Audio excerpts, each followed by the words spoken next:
Okay, Morgan, we all know no one's enforcing the rules, but we got to think about this. It's not that complicated. I think I have it all figured out in one video for you. We'll see.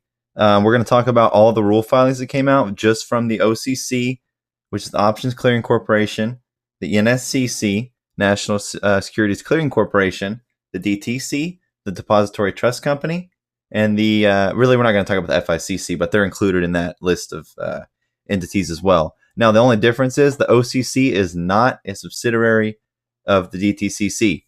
The other three are. And we're going to take a look at the rule filings and what they all mean real quick, briefly, and just show you how simple it all is, how that they really are changing because of what we're doing.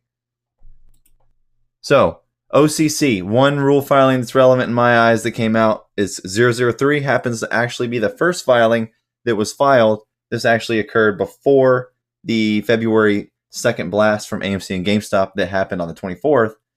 So 003 was filed on February 10th. It just so happens that the same day that AMC and GameStop ran up again after the January run-up and after the first hearing for GameStop, it all of a sudden got put on the Fed Register that same day. And that filing, what it did is it was approved on the 24th, and it increased the amount of cash held by OCC to absorb member defaults. So basically, it increased the amount of side cash they had on hand to be able to tap into in the event of a defaulting related member. And it was basically to tighten risk management. So that was the first instance we got all the way back in February of defaulting related and risk management filings. Hence, liquidity shortfalls. What came next? Well, the first joint filings we saw come out of the three subsidiaries of the DTCC, which was the wind down and recovery plans. Now, the recovery part says right here, recover in the event it experiences losses that exceed its pre-funded resources. That's the recovery. Wind down would be to wind down its business in a manner designed to permit the continuation of DTC/NSCC or FICC's critical services in the event that such recovery efforts were not successful.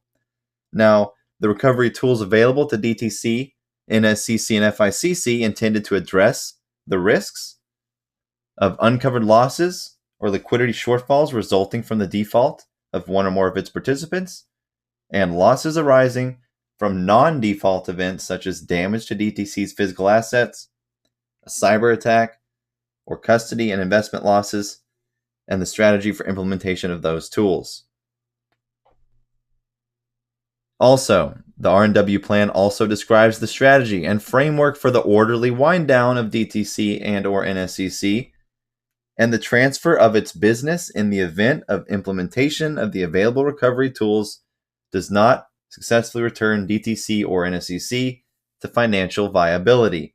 That sounds pretty crazy. That was all approved on March 29th. Now, pre-repo spike. So all of these filings came out before the repo market started to take off in mid-April. So we had the wind down recovery. We had removed the requirement for participants to submit monthly position confirmations and clarify participant obligation to reconcile activity on a regular basis. That was actually approved slightly before the wind down. So the week before the wind down, DTC approved a filing in which you must reconcile your activity on a daily basis. Sorry about that. That was not the right order. So yeah, I mean, basically, we're setting up for something already. Then, on the 16th of April, the same day that, Mr. DFV exercised his calls, the clearing agency investment policy filings are approved. Now, these were filed in late March as well. And what these did is basically created a limit for their risk management and a limit for their position sizes. It's like, why wouldn't they have that before?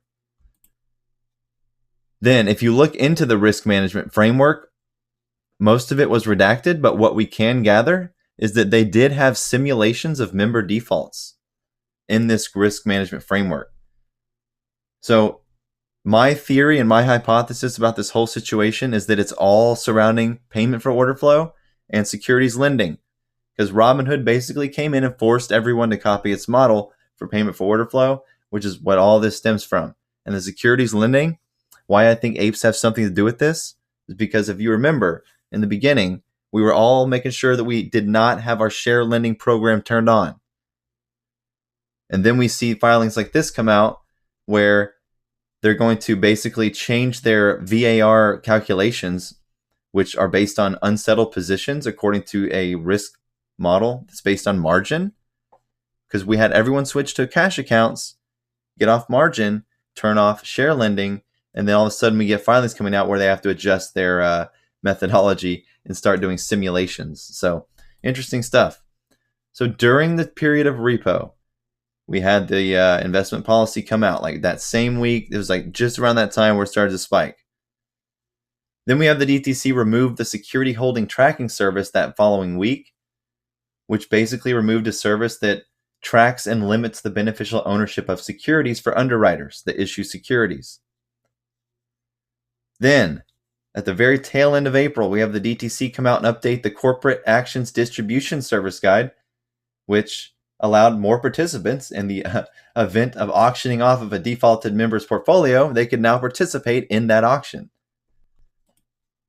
Now, at this point, repos are breaking records, historical records, and now we see the NSCC come out with a filing that basically removes the 10-day requirement for them to post their rules to the DTCC website.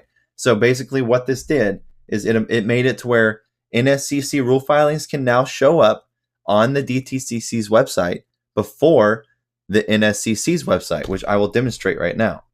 That's why we saw these recent filings come out right here about the securities lending service come out, and it's sitting right here on the DTC's website. However, if you go to NSCC, nowhere to be found. Last one is the Internal Revenue Code of 1986. So that is effects of 006 right there in the flesh. So anyways, back to PowerPoint. Okay, I'm almost done, I promise. Jesus Christ, how do I start from this one? There we go. Okay, so yeah. So we get that done. Then we have DTC 2021-008 come out, amend the distributions guide to accommodate participants' tax reporting, withholding obligations, more tax requirements. Yippee. Then we have the infamous 005 magically show back up and get approved on June 24th, which basically put a lent status on pledged securities in using the DTC services, likely securities fucking lending. It's all around securities lending. Then we have the infamous 002, the one that was titty jacked for 3 months. Everyone was like, yeah, this one's going to make us go to the moon. That got approved on June 21st, slightly before 005. And basically that made deposit obligations for the supplemental liquidity deposit daily rather than monthly, and could be collected upon and or liquidity margin calls if a member poses a significant risk to NSCC. But you know what the craziest part is? Yeah, look at all this shit. Remember this one? Amend the clearing agency model risk management framework.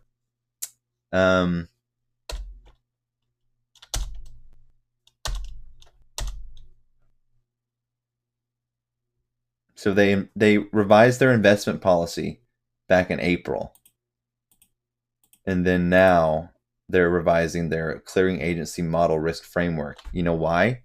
Because they're getting ready for the securities financing freaking thing and market disruption events. None of this has been approved yet. Look at all these. These are the last two that got approved. Amend the reorganization service guide from the DTC. Basically, in the event that they lose their shit and their business is done, it changes the way they're reorganized and distributed like their body parts amongst the rest of the members. Shit's crazy. Now we have amend the clearing agency model risk management framework. Might as well not have even been filed because it's redacted in its entirety for like over 190 some odd pages. So then this right here relates to the wind down and recovery, because if you look in the wind down and recovery, the exhibits are redacted, but they give language of the force measure rule, which is brought up here. basically, which gives board members the ability in these big companies like NSCC, FICC to make decisions regarding member defaults. It's all around member defaults. And then at the last minute, we get the settlement services come out for the new securities financing transaction clearing service. They're cutting these broker dealers out. They're cutting these institutions out that are in with these broker dealers. They're forcing them in to settle and clear their shit because that's all they've been doing. It's all securities lending, man. That's all it is. Give me a share. I'll give it back. I promise. At a much, much lower price. Hell no. It's all the broker dealers. That's why you see the repo market going up. That's why you see TD Securities and like all these other broker dealers using this market. It's a mess. They can't clear through the DTC because they got to, it's got to be fully collateralized with cash and or it cannot be pledged already. Same with NSCC. If you want to use that one, broker dealers have to have like a requirement of 25 million net worth amongst other things. So who's getting the bag? I think it's going to be broker dealers and institutions. Securities lending, if you don't got it, don't lend it.